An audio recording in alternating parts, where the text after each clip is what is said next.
Hello, here are my finds for today, May 27th, 2012. But before we start, I forgot this one record in my last video. Ça, j'ai acheté ça mercredi passé, le 23 mai, pour 25 cents dans un bazar proche de mon barbier. Je l'ai déjà, mais celui-là était tellement propre et en meilleur état que sûrement que ma copie. C'est le premier disque de Claude Landry, mis en boîte par Claude Landry. Puis j'aime beaucoup Claude Landry, c'est un de mes imitateurs préférés. Donc c'est ça, c'est un achat que j'ai oublié de mentionner. I forgot to mention this 25-cent purchase upgrade copy. So today, flea market. All at the flea market, I got way more than last week. Last week I bought only one record. First stop, 2 CDs, $1 each. Goodbye Yellow Brick Road, Elton John. Yeah, very common, but I didn't have that CD yet. Okay. Then I got this double CD for $1. Ici j'ai un double CD de Michel Pagliaro, ici avec plusieurs vieux succès puis des tunes un peu plus récentes. J'étais pas mal content d'avoir Tibidon ici, puis Something Some Then, j'entends frapper. En tout cas, 2 CD pour $1. Habituellement, marché aux puces sont assez cheap. Là, puis là, il y a 2 10, ça compte pour 2, tu sais. So yeah, I was lucky to get that for a double CD for $1 at the flea market. These were a bit more pricey, but worth it. There was a whole box full of these cases of these box sets of Reader's Digest, and several were wrapped in shrink wrap, still not open. And I got this one here, the Unforgettable Buddy Holly and the Crickets, Reader's Digest Music, 3 CDs, still sealed, and the box sets were $5 each, so even at $5 I could not leave that one there. But this one is not sealed. I've opened it, and there were they keep falling off. There were 2 CDs that had nothing to do with Fats Domino in there, and it's missing the little booklet. I've used this to lower the price to $4, so I saved $1. Woohoo! But it's just like a compilation of Fats Domino songs, so it's not that bad that it doesn't have the little booklet. 70 songs by Fats Domino, perfect for the car. I love Fats Domino and Buddy Holly too. Then I found a whole bunch of LPs at $2 each, which is a lot for me, especially considering none of them were mint. All the covers were, well, except maybe this one. So most of them were in bad shape. Well, but this one I was lucky because the man said that his jazz records were in his van and they were more expensive. I don't know why. Anyway, Errol Garner plays Misty. I hardly have any Errol Garner records, and I love Errol Garner because when I was a kid I bought this one Errol Garner EP with 4 songs, actually 3 songs now I think about it, and I played the hell out of it. So I like this guy. I was lucky to find this in good shape for $2. And this one I got for $1 because I showed him a few bad scratches on the B side. But I played the A side earlier today and it plays well, and it's one of the last ones I was missing. I couldn't wait to add it to my collection. So I know it needs I need an upgrade copy, but for now I'm really glad I got this. So I got this for $1 and the Arrow for 2. Then I got this comic book for $2. Ça c'est Germain et nous. Je collectionne les livres de Germain et nous. C'est français, c'est sur Dupuis. Puis c'est des adolescents qui français, là, puis il y a plein de gags qui tournent autour, des tables tournantes, des magnétophones, de l'équipement audiovisuel. Il y a un maniaque de disques. Ça c'est son vendeur de disques au magasin qui se moque de ses goûts musicaux. Il y en a un autre que son kick c'est d'enregistrer des enregistrements pirates de son groupe préféré, les Bowling Balls. Yeah, I'm talking about these teenagers who a lot of gags turn around the audiovisual stuff, music and CDs, not CDs, music.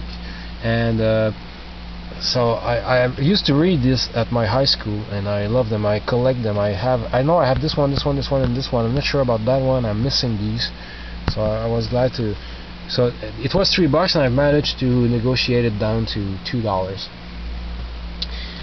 This I'm probably the only guy who collects Germain.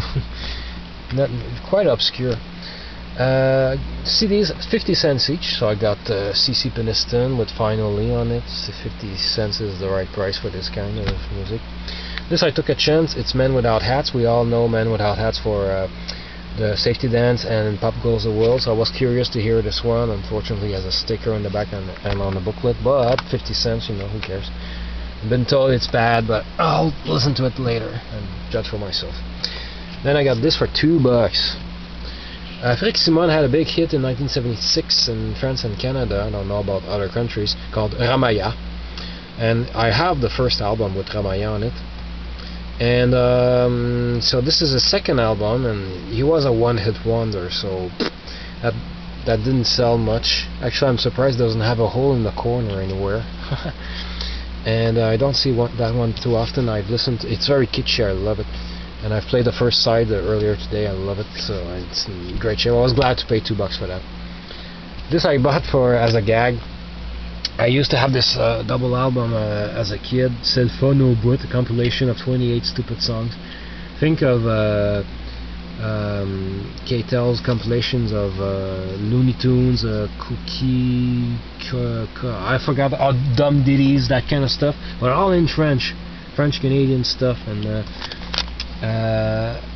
they used to sell on sale at Discus. I remember they had the double album for 99 cents, which I had as a kid.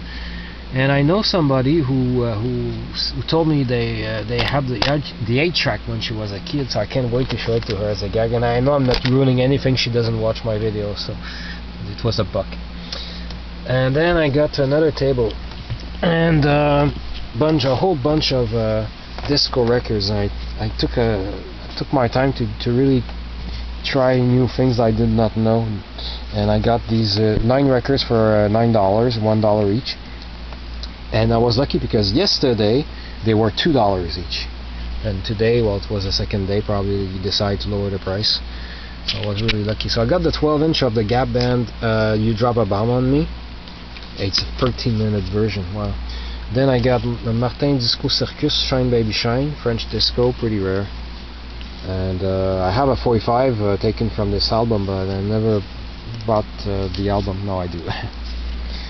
Heatwave. I was lucky because the first copy I found was in terrible shape, and then at the bottom of the last pile I found this one. The shrink wrap still around. I was really lucky. I knew them by Boogie Nights. This one has, I've been told, the groove line is the hit, and it has the insert in it too. That's great. And then I got this 12-inch single, Positive Force, We Got the Funk. And I took a chance because I read Platinum Records, I read Sylvia Robinson. I associate those names with Shame, Shame, Shame by Shirley and Company, so I knew it would be good. And yeah, I played one side and it's pretty good. Then I got Sylvester, Step 3. I have a 45 taken from this album. Now they have another album, so that's a good disco. This I took a chance. I haven't played it yet. It's Unique with a Y. It's spelled with a Y. 1979 disco. So I'm pretty sure I'm going to like this. And it's on Big James Music. So yep. Then I got this rarity, French disco electro music, Universal Energy on EMI. Sorry, I'm not very good right now. I'm looking more at the records than the camera. And Disco Energy, Christmas for Space, Disco Energy 2, Space Energy. Oh my god, that's my kind of stuff. Disco, electro, techno, late 70s stuff. I eat this stuff up. This I've been told is crap, but I took a chance anyway. Actually, I've been told it's crap afterwards by somebody else. I have a Theo Vanis album, Bad Bad Boy, which I really love, and this was made the same year in 1979, so I had to take it. It's in great shape too. So yeah. And then out of the blue, I found one Ventures album, great shape, didn't have it, perfect, added to my pile. New Testament by the Ventures in great condition. I'm really glad to add another Ventures record yet to my collection today. Final purchase, I found 4 albums, hoping there would be $1 each. They turned out to be $2 each or 3 for $5, so I've put one back. It was an album by the OJs. Didn't care for it enough to pay more than $1. So I got these 3 albums, and I got this little 45 for free on top. Ici c'est une petite cochonnerie de Jerry Jolly, l'Outaouais, ça je l'ai déjà sur le long jeu, une gornouille au bout. Mais l'autre bord, je l'ai jamais vu, CIP. Quand j'ai vu ça, moi je collectionne toutes les niaiseries de Jerry Jolly systématiquement. Bon, pas bon, je vais voir tout ce qu'il a fait.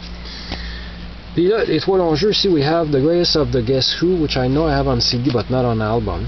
And I had to get it on album, on vinyl, because I collect Jack Davis record cover art. So now that I see this though, I'm wondering, is this the first edition? Can someone confirm to me if this was ever released or not as a gatefold? Because I'm wondering, maybe this was meant to be seen, like to open the cover and see, because maybe not, but because I can't tell if this is the first pressing because it's 1977 or if it's a reissue.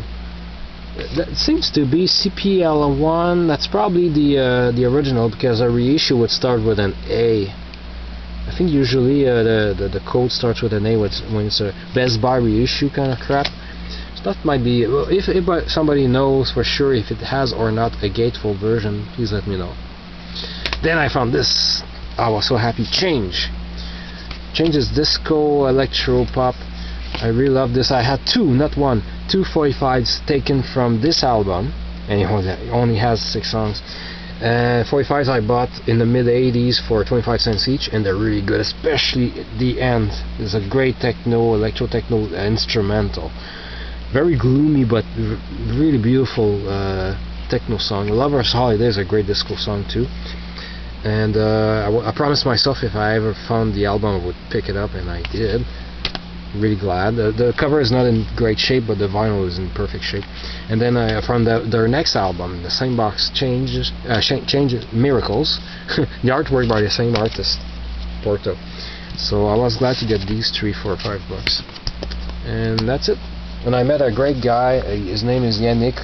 We talked about disco records a lot, and it was a lot of fun because I was doing my 4th or 5th round through the lane, so I was not in a rush. Started doing the lanes together and talking about records, and then we split up. And then I found these records, and then I met him again. I said, "Hey, did you see all the disco records in the last lane?" He said, "No, where is it?" And then we went together, and it was so much fun looking at him find the records that I didn't know, because there was a lot of obscure disco.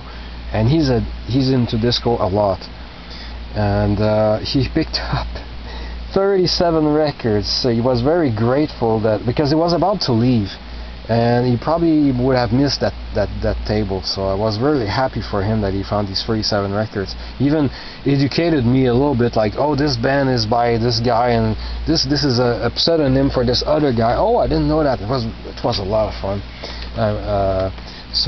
Yeah, I love talking about records in person with other people. It's one thing to make videos and read the comments when I do get a few comments, but being able to talk about records is a lot of fun. I hope you guys have a chance of talking about meeting up with other collectors and talking about records, because it's so much fun, more fun that way. And thanks for watching.